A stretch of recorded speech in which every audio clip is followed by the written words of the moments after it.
One of the reasons I will focus is that, of course, I think for the last 3 years, we haven't stopped working on the Eurozone. And we have issued a paper 1 month ago about, just before the Greek elections, what if Greece goes out of the Eurozone?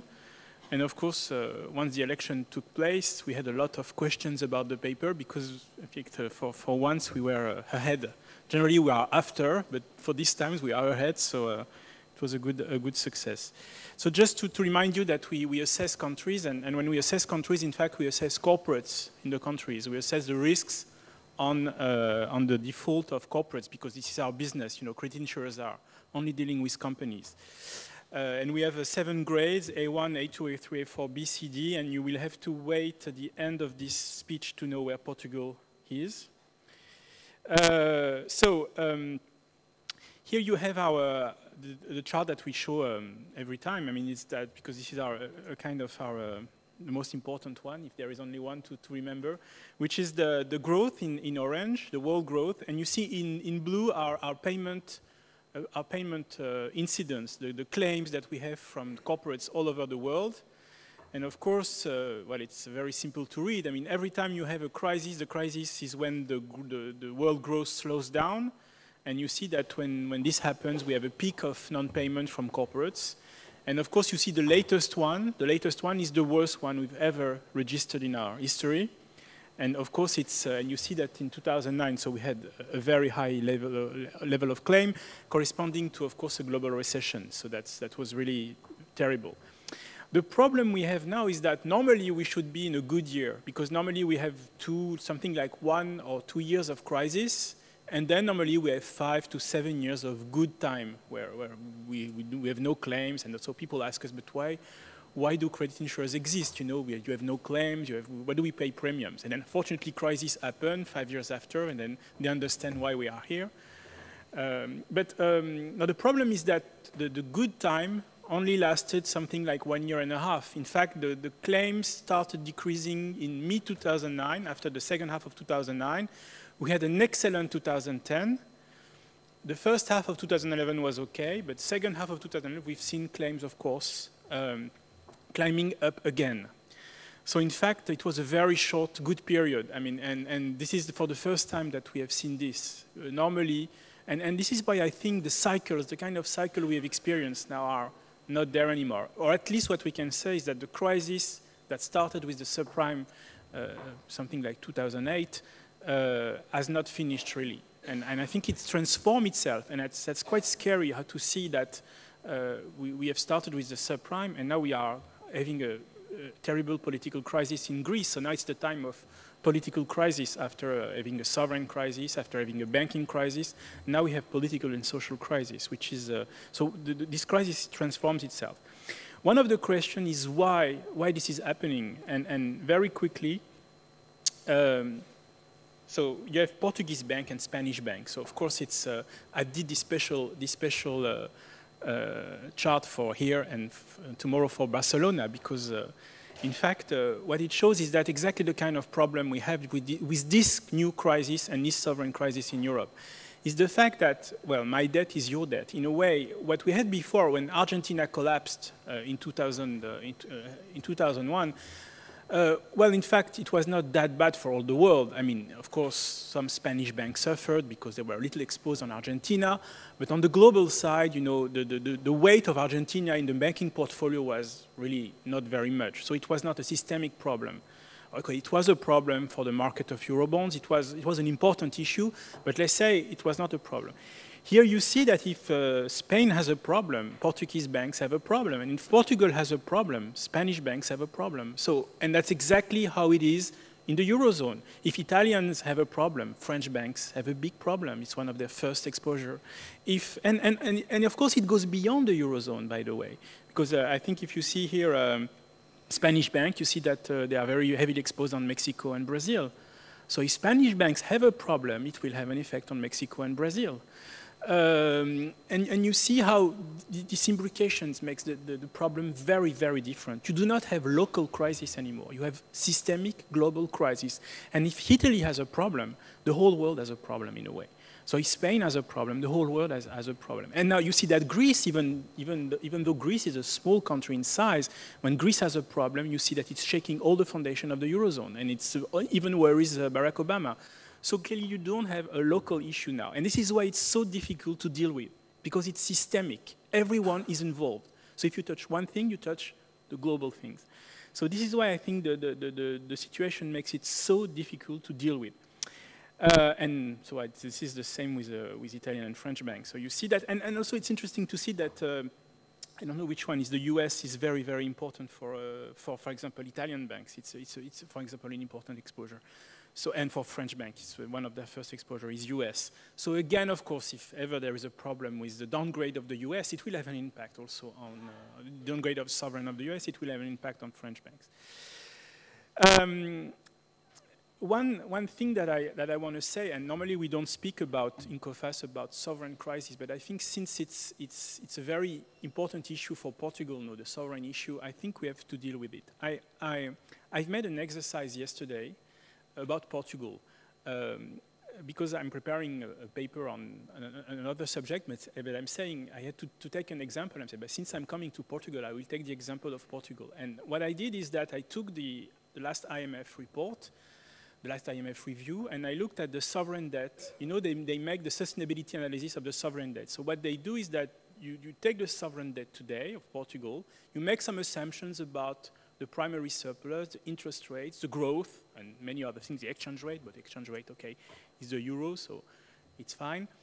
And you make some hypotheses, and you say, what's going to be the debt of Portugal in 2017? So sorry, I don't have the chart here because I did it yesterday, so it's fresh new. But so according to the IMF, if you do, so their idea is to say, so recession stops next year, then you will have a kind of quite a decent growth, something like 2.5% average until 2017. You will have a strong primary surplus because Portugal is very able to present very strong public finance. Interest rates which will grow up a little, but which will be around 3.5% and so on, which is the average interest rates on debt. So it's not the kind of spread you see somewhere else. And then you go with the debt in 2017 with something like 109%. You started with 107 and you arrive with 109. So it's clearly stable. This is the best case scenario. And I said to myself, what if we distort the scenario? You know, the IMF, and especially because Portugal as a program tends to be a bit optimistic. And what we do is that we change some assumptions. So I made two assumptions. The one assumption I made is if you have an interest rate shock in Portugal, that may happen. Something happens, you know, Greece goes out of the Eurozone, there is a problem in Italy, medical problem. So I doubled the interest rates, suddenly. If you double the interest rate, you get in 2017 a debt of 132% of GDP. But I think, okay, this is not maybe likely to happen. So, but another scenario that means to me much more possible is the fact that maybe you can say, well, the assumption in terms of growth for Portugal are a bit optimistic. What we can do is say, next year is zero growth, so the end of recession, but after, Portugal goes back where it was in the 2000s, the same types of growth, which is 1.3% of average growth. And I did that, and you have at the end something like a debt with 115% of GDP. So, what does that all mean? And I made, 6 months ago I made the same, no, 3 months ago I made the same with Italy. And it's always the same. You could do it with France. It's the same. The same idea is that if you take the best case scenario and the IMF scenario, you still find yourself with a very large stock of debt in many of the Eurozone countries after a while. And of course, if you distort a bit the scenarios, you even get a bigger, of course, stock of debt, because sometimes the assumptions of the IMF are a bit optimistic.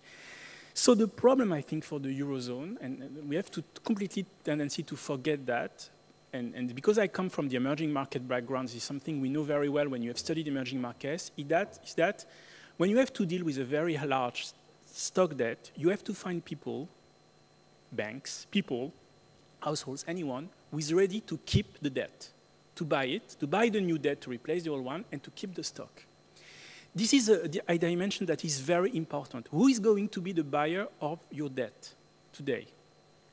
And I think this dimension is absolutely fundamental. So the question is that for us, in the Eurozone, ECB is not an important buyer. It's compared to the Fed or compared to... But, when we say the ECB should buy all the debt, they should do like the Fed. But it's not true. When you look at who is buying the US Treasury, I'm sorry, the Fed is not the first buyer. China buys a lot of sovereign US debt. So they have, the Americans, almost whatever is their rating, they can find buyers for their debt. The reason is the US Treasury bill is the most liquid asset in the world. So you will always need a US liquid asset, so you will always need US Treasury bills. So I don't have any worries for the US debt. I think it's a real AAA for me, US. There is no problem for me. I don't care about the budget deficit. I don't care about the public debt, because I know that as long as the US dollar is what it is a saving, is the money in which you save, in the money in which you trade, people will need liquid assets in US dollars. So you will find buyer for the US sovereign debt. Of course, it's not the same with our euro-denominated debt, and of course, the situation that was before was abnormal. That we thought that France, Portugal, or Spain, or Greece was like Germany. Well, we understand we are not like Germany. So, and this fiction is over now. The markets make difference. Greece is bad. Okay, Portugal is not great. Spain is not great. France is. It depends of the days. Well, okay. So now you have to deal with this reality, and you have to deal with the reality that if there is a shock, a political shock, something, you will see again spread increasing. So we'll have exactly the same problems that we had with Italy. So my point is what can be the solution? So again, I come back to emerging markets, and emerging markets, I think we can learn from them a lot. Of course, you have the wild ones, the Russians and the Argentinians. They say, it's very simple, I don't pay my debt. So this is one thing that we can do. And by the way, now it's a solution that Greece has adopted. And I'm sure that there will be a next episode. I mean, if you are now, I think the real debt for Greece is 156% of GDP. Now for Greece, it's unsustainable. So you will have another write-off. Okay, so Greece is on the Argentinian way. So, okay, that's a kind of solution you can take, but we don't want that for Portugal. We don't want that for Spain. Another solution is what the Turkish and the Brazilians, which are the good pupils, they have done exactly what the IMF. And by the way, Turkey without the IMF, Brazil without the IMF, not Turkey, Turkey with the IMF, they've done. So they do a very deep fiscal adjustment. But even Portugal, for example, is really, I think someone told this morning that the review, the IMF said it's fantastic, Portugal is fantastic. Portugal cannot do what Turkey has done. Turkey has done something like 6.4 primary surplus for 5 or 6 years. It's impossible for European countries to do that. And plus, Turkey has done it with 6% average growth. If you do in Portugal or even in France, which is going to be worse, a 6.5% primary surplus, you will have a recession of 5 years. So we cannot achieve what emerging markets have done. We are not the same kinds of maturity. It's not possible. So I don't think it's possible. So there are another way. And this other way is some countries that no one speaks about. Indians and the Lebanese have done. They are living with a very high stock of debt for a long time. Something like 75% for India, so it's not that big compared to Eurozone, something like more than 100% for Lebanon. And what they do is that, well, they do, something very dirty. They staff their banks with T-bills.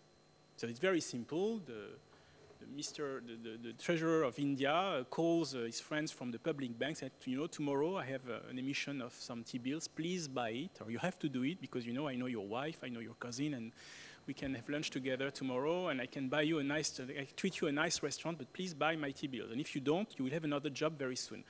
So it's not a very nice way to do it, and in economy it has a very nice name. It's called financial repression. In a way, you obliged the banks, your banks, to buy your T-bills. You're obliged to have a client. Okay, because again, that's my problem is who is going to keep my debt and who is going to buy my debt. That's my issue. So I think what's going to happen is, in Europe, is financial repression. I don't think there is any other way. And by the way, it's already happening. LTRO is a kind of soft, nice financial repression. You offer cheap liquidity to banks, and well, they are very happy to go to the T-bill markets to have a 5%, 6% reward. So, okay, of course you don't oblige banks to buy T-bills because you can have much, much more administrative ways to do it. Many countries have done it, and by the way, France, Germany, in the 50s, the 60s, and the 70s have done exactly that. You know, you have fixed interest rates, you oblige your banks, your public banks to buy your T-bills. Okay, it's a kind of Leninist approach, out-of-market approach of debt, but I don't think we have many solutions. And by the way, it was proposed by two very famous economists who are not Leninists. They are very Republicans. They are Carmen Reinhardt and Kenneth Rogoff, great American economists, and in a paper they exactly say that, you know, I don't think there is any other kind of solution. But what worries me is what's happening now.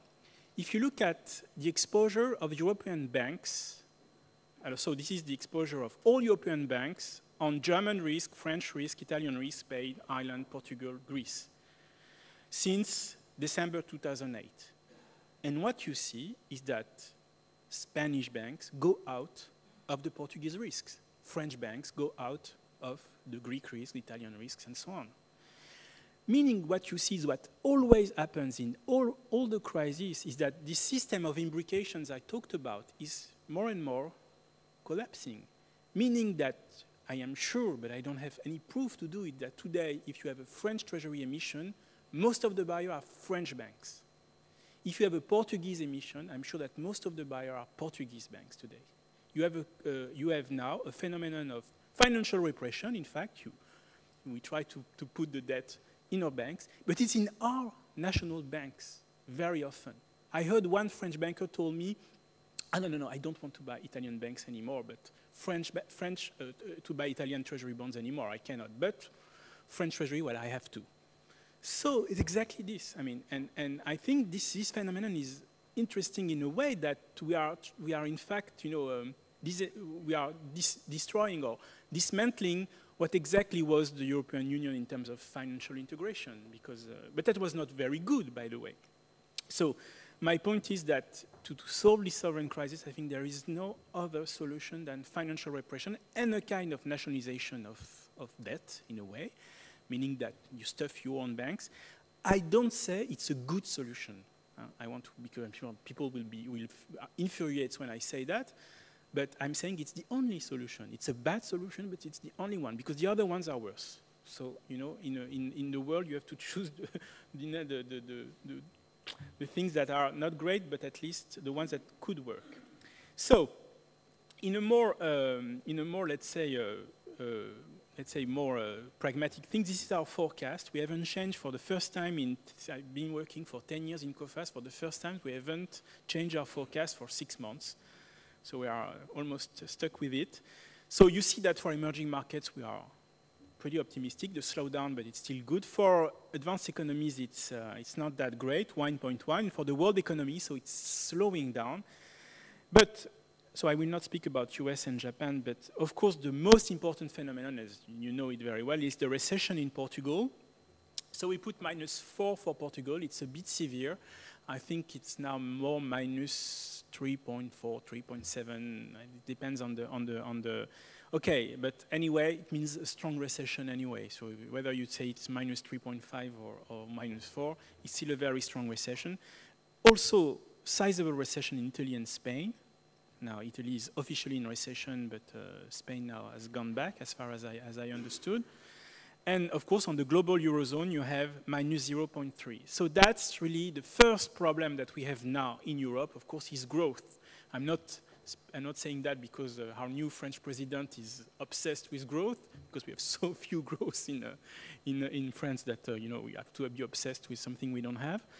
But still, I mean, it's clearly the problem for us in terms of our corporate. The environment for corporates is very, very difficult since the last time of the year, and is in the first quarter. You have seen we have 0% growth in France, for example. Okay, everybody is happy with the growth in Germany, but it's not that great after all. So we have a very, very problematic growth in all Europe. So what about France versus Germany? I like this one. I had one was Spain versus Italy, but it didn't work that well. So France versus Germany is better. So I'm not trying to say that France is beating Germany. You know, I'm not that stupid. What's the problem with the French economy right now? Well, in France, you know, I mean, if you have been in Paris recently, we are living in a bubble these days, you know, because first we've had the LTRO, so we thought that the sovereign crisis was over, fantastic. We're back to very, very good spreads in France. Then you have elections, so elections in France, you talk about that for like three or 4 months, 5 months of only talking about elections, and it's not over because we have a general elections, you know, in June. So we are living in a kind of bubble, you know, the external world doesn't exist. Mr. Hollande goes to the US and he can convince Mr. Obama very easily. So, you know, the world is fantastic. Of course, the reality will come back very soon.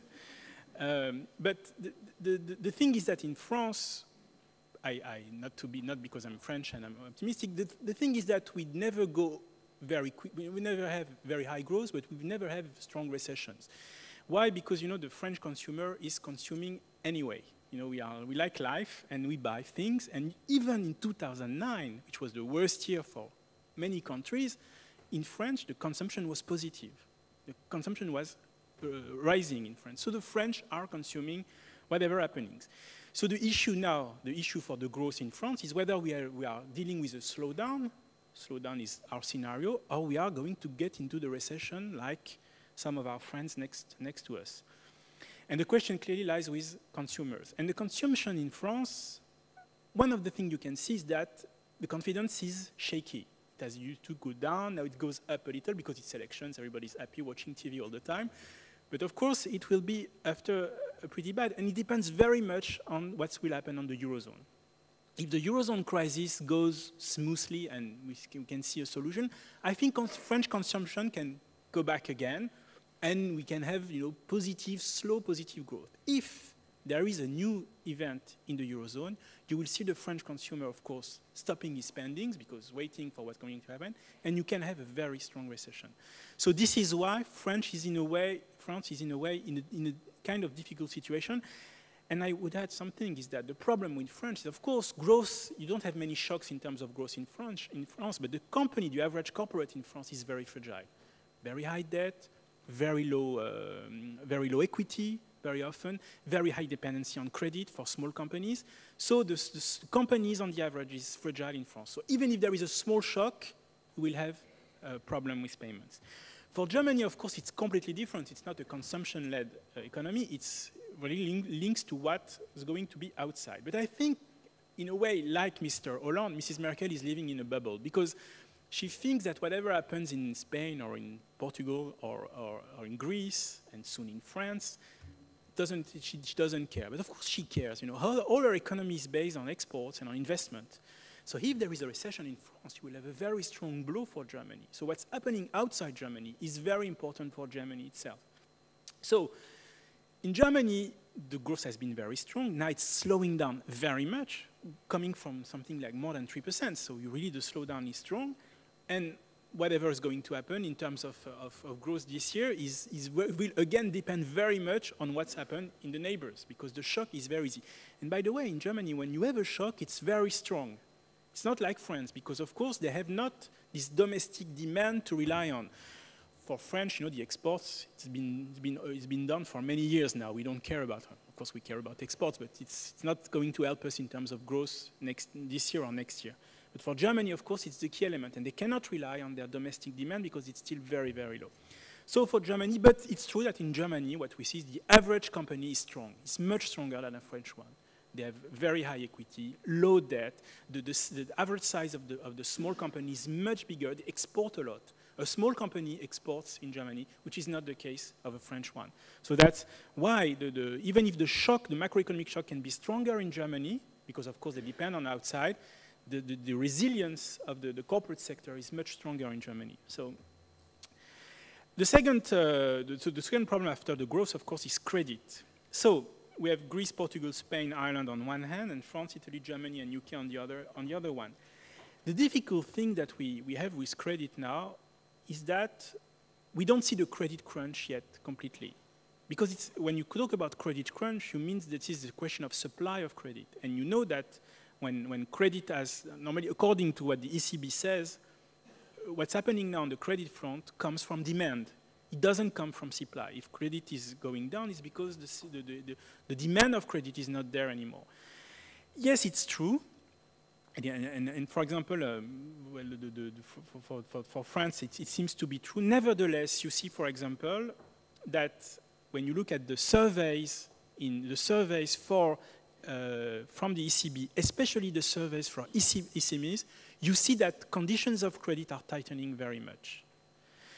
So my big fear is that if the sovereign crisis worsens, plus you have Basel III, so you have the need for many banks in Europe, and I talk mostly about French banks, but I think it's true also for Spanish banks even more, is that you have to find a lot of capital, you have to reduce your asset.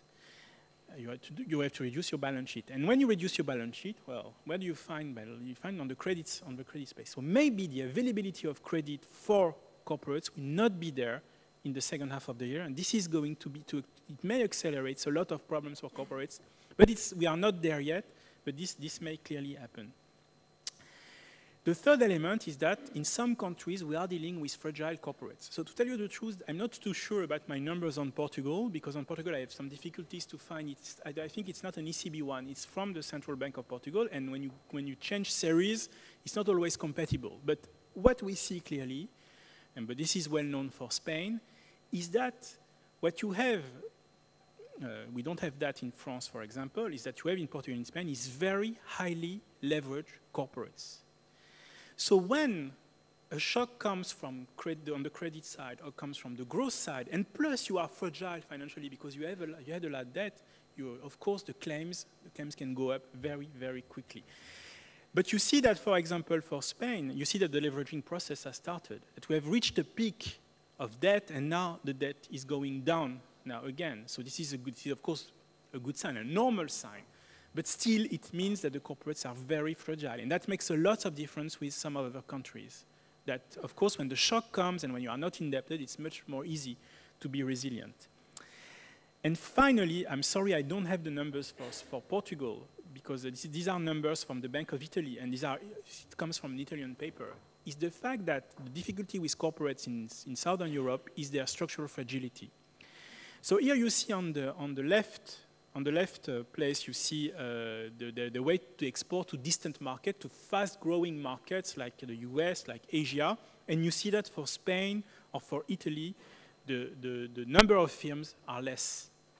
So, okay, French is not a great performance in terms of export, but it's still a little better than Italy and better than Spain. And, of course, Germany is much better than all of them. But it's more important on the innovation side. When you look at innovation numbers, you look at research and development, you look at patents, clearly Spain and Italy are lagging ahead. Of course, France again is in the middle between Germany and Italy. So what I mean is that it's very important. It's also a weakness, because when you have the kind of macroeconomic shock or banking shock that arrives, when you are highly indebted and when you have not very strong in terms of innovation, in terms of patents, your vulnerability is much stronger. So this is why I think we have so many claims now coming from Southern Europe. Southern Europe means France, Italy, Spain, Portugal, Greece. I include France in Southern Europe. And you see that clearly we have an increasing claims in 2011, 27%.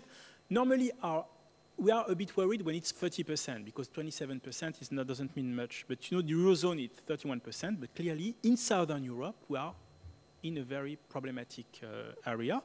And I would say that when you look at the numbers in the first quarter of 2012, it doesn't get better. So clearly, we do have now a big problem with corporate in Southern Europe really suffering from the sovereign crisis. And it's, of course, in our assessment goes there. And I'm very happy, of course, to be here to say that we have downgraded Portugal, because now it's a big country. We have a lot of claims coming from Portugal. Of course, it's linked to everything that I explained. So now it's a country in B. We have downgraded Italy and Spain 3 months ago. So you see that there are not many good news for Europe these days. So this is why we are pretty worried for the time to come. And I would say that, again, I mean, I've spoke a lot about the sovereign crisis, but the very sad story in this crisis is that the corporates are the victims of this crisis. And they are not to blame very often with the crisis. They are the victim at the end of the chain, but they are not the one who started the problem. So this is why they are paid, the corporates do pay in Southern Europe the high price, and they are clearly the victims. So I think I stop here. Thank you.